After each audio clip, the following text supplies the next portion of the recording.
Alright guys, got another shipment. This one's an eBay one. Got some 1/8 inch. This stuff's stainless steel cable. It was cheaper than the actual galvanized stuff, which is kind of weird considering it's better. But we're building some snares. This is my snare cable wire.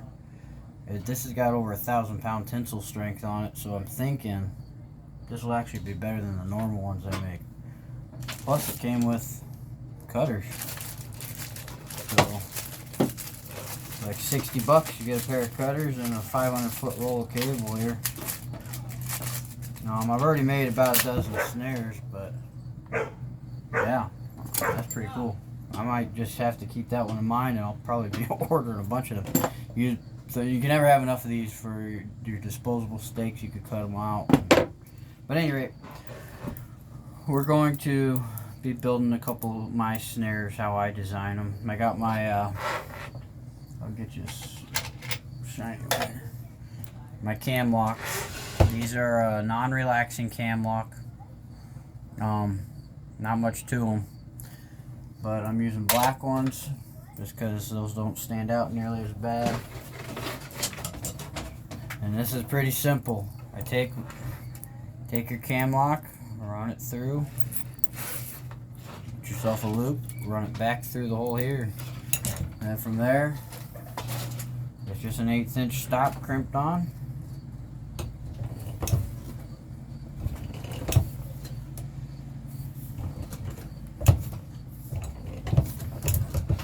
Yep. So then you got it, but what you have there is that cam lock doesn't sit quite right and it doesn't slide real smooth. So all I do is you take that, put your thumb on this end on your stop you just put on, and just put a little bend in her. And then that allows that loop to sit nice.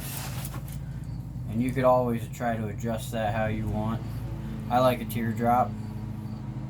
So the longer you can make it, the better your odds of catching the females and the males are, because they run different heights. So then after that, I tend to grab one of my deer stops here. I come in about 6 inches from the end of the cable.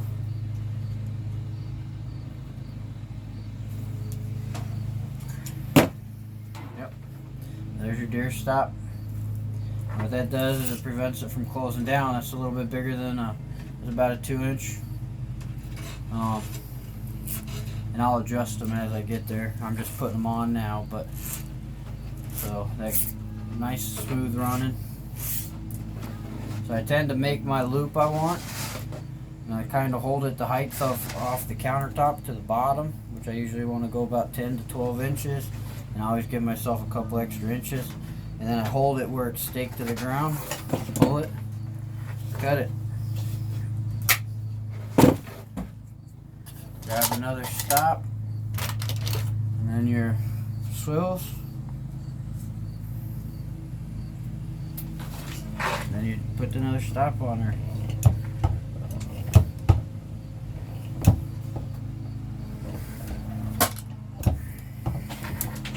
Make sure you get those crimps on good, because you're going to have an animal. Even though the cable might hold up, your weak points are the stops. You can do double stops if you want. Sometimes that makes it hard for a stake to get through, but if you're using cable stakes, it don't matter. You can put a double stop on it. Then I wrap it, make your loop about like that, loop it, and then interlock it.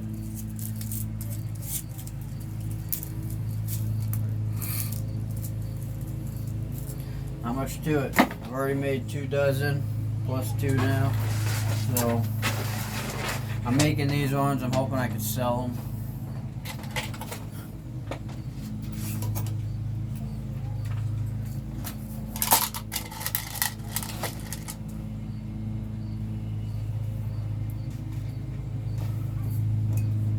You can tell when I'm making my own because the swivel ends will already have my trap tags on them. They won't be shiny and new. They'll be bloody and have a tag wrap up on them and a little bit corroded. That's how I run my tags.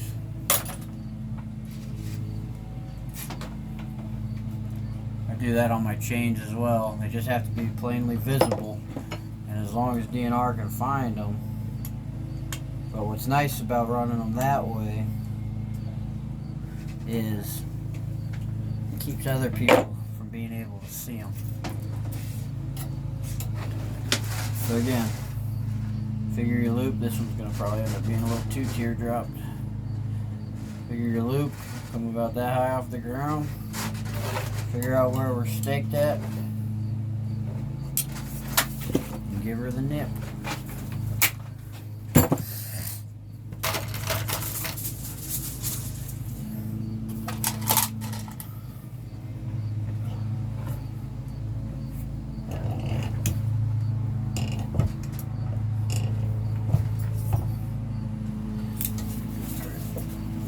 Be a little on the long side. Almost a 5-footer. Almost a 6-footer. That's right. You gotta have some long ones in there. That does gives you a little more options. Sometimes you just have that tree that's just a couple inches off the trail that you just tie off to. Here in Iowa, that is.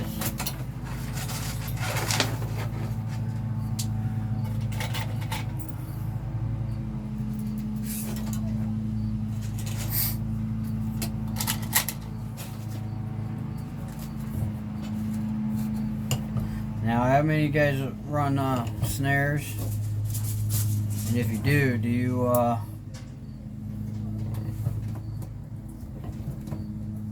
like having your snare cable or your snare cable support grommets? Like I got these little rubber washers here that you could use on. I'll show you how they generally run.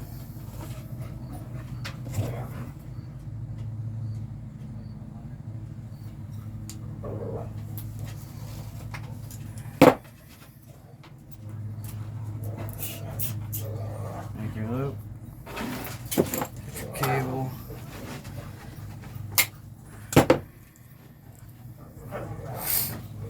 Alright, so normally your snare cable supports like that one there. Mind my dogs are playing outside. But you run it on your cable like that,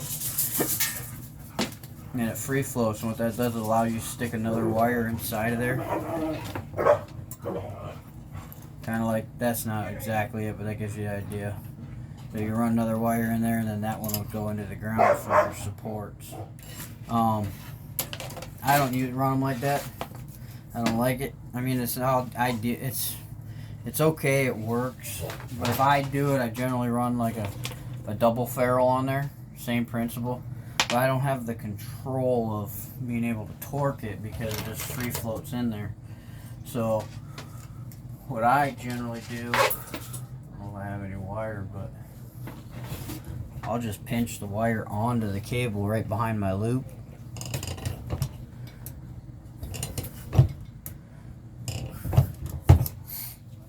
See if I had any wire in here, and I don't think I do. So what I'll generally do is I'll get wherever I'm at, I'll run a stick into the ground that comes up past here as like a guide stick, and I'll take a little piece of wire and pigtail it around this thing and then pinch it on there, and that will give me, let's say I'm having a twist issue where it's wanting to do this, I could grab that pigtail and force that snare where it needs to go, because you want them hanging straight up and down. If you're going up a hill, you kind of want a little twist to them, or down a hill. But yeah, so I usually just run a stick in the ground, and I'll get closer to showing you that when we get closer to trapping season, and you guys can see me run them on the line. But yeah, I just usually cut a stick about 2 foot long, cut a piece of just some rebar tire wire or some baling wire, and just pinch her on there.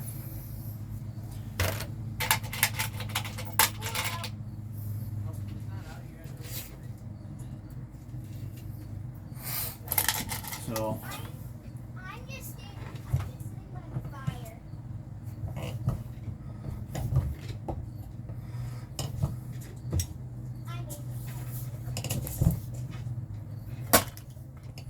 I think that just adds parts to it. You don't need them. And I catch a lot of coyotes in snares. Not a lot, like professional numbers, but enough to make it trapping a lot more enjoyable for me. Oh, see, I put a shiny on there. I wasn't paying attention. And again, I'm just rough eyeballing the loops there. We're not going to really be that big.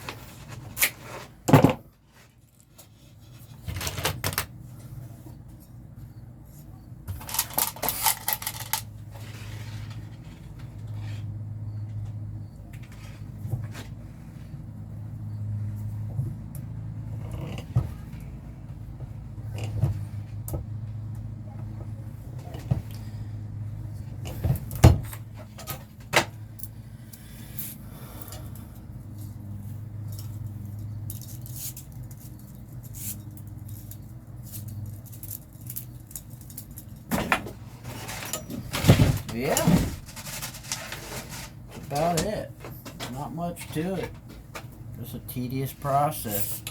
Still got to be working on my table steak. I think I'll be pretty close to having enough for all my traps for the first go around, so I might make up some just to try to sell, but we'll see how it rolls. I don't need that. I don't need 100 of them. So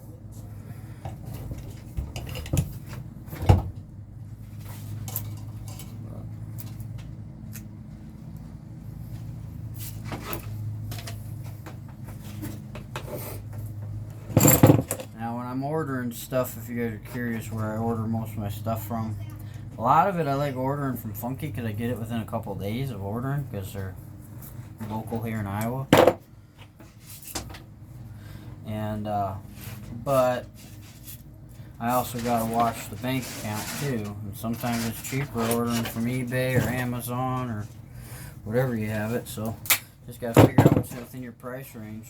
I mean, when they can put a snare in front of any of these fittings, if you just look up cam locks, you can get them fairly reasonable, but Funky, I think, had some of the better pricing.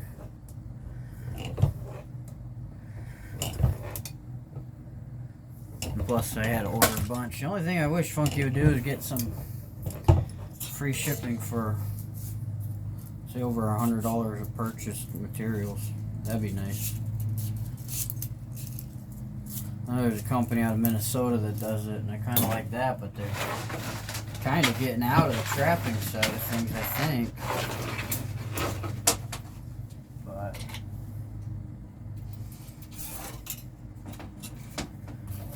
I need to get a fan in here. I got a heater in here, I just don't have a fan. That's right. My dog kennel's just on the other side of the wall here, and I got an interior portion right here underneath the workbench. For the winter months, I got somewhere to get out of the cold.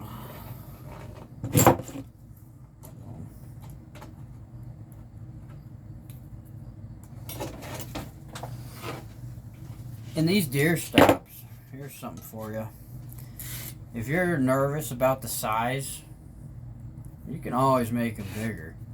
I mean, a coyote's neck is about that big under the fur. So you can put your deer stop here.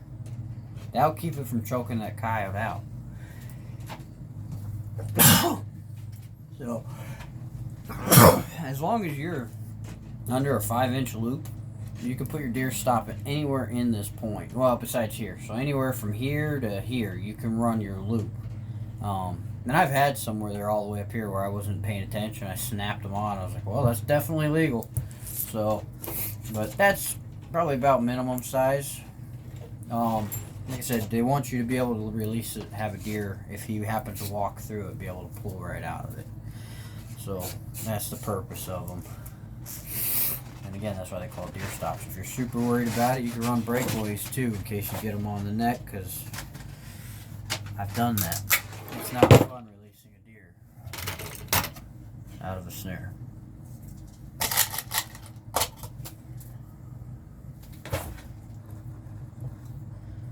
And normally I don't catch a whole lot of deer. This is the first year I really caught one.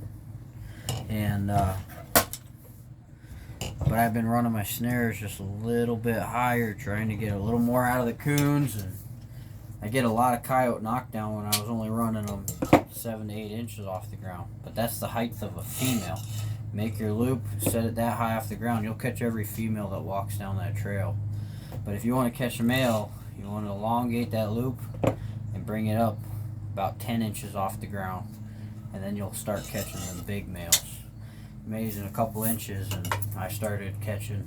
Before I was always wondering, I was like, man, I'm only catching females with my snare line. And then I started moving my snares up just a little bit higher, and then I started catching them big males. So you want them about 10 to 12 inches, and the higher you go, you gotta see what your regulations are. The more likely you are to get a behind the neck catch and get them legs out of there.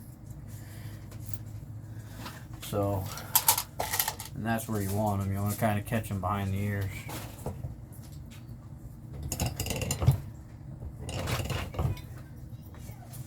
I got a crock pot of different style of crimps here, because some of them are super tight and other ones are kind of loose.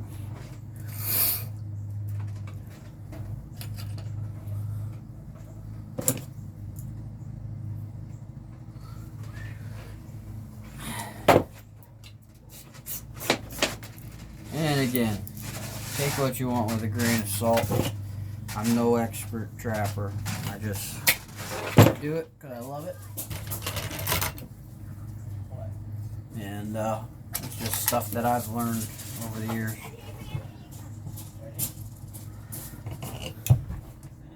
So, but we'll try to call it cut that. I try to keep them all uncut so you can see if I can. But the next step would be I'd roll up my tags on there. But like I said, I plan on trying to sell most of these ones. But just to show you, I can see if I can just not tag right. Here's one I made up, not tagged.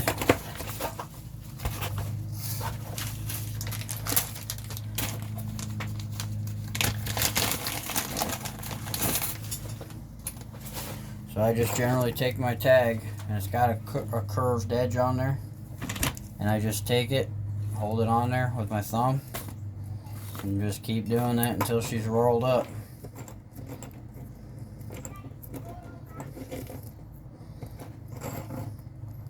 And that's it. It keeps the critters from chewing on it because it's stuck underneath the plate or it's in the ground. So this way, if you catch something and DNR is trying to find you because you forgot it, happens, they can still get a hold of the whoever's snare it is and write you a ticket, or at least just give you a heads up, say, hey, I know you pulled out of here, you forgot one. So, or if you're not sure it's yours, you can always tell, because for me at least, that's where I put all mine. Now if I'm running them on a let's say one of my beaver sets here, this one had one on there, but I shortened the chain. I just pick a link, and I do the same thing, or I pick one of your swivels and just put it on there.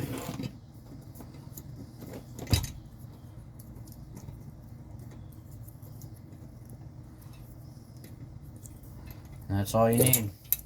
Again, it's on the staked end, so the stake will hold it and keep crap from chewing on it. If you could get it on the link, it's even better. But these are my drowning rig beavers, so they got a little bit softer chain on them. So, yeah, that's about it. I mean, it's pretty quick and simple. And if you do them on the stake ends, they're usually in the ground and nothing can chew on them. So, well, that'll be it for today, guys. Hope you enjoyed it.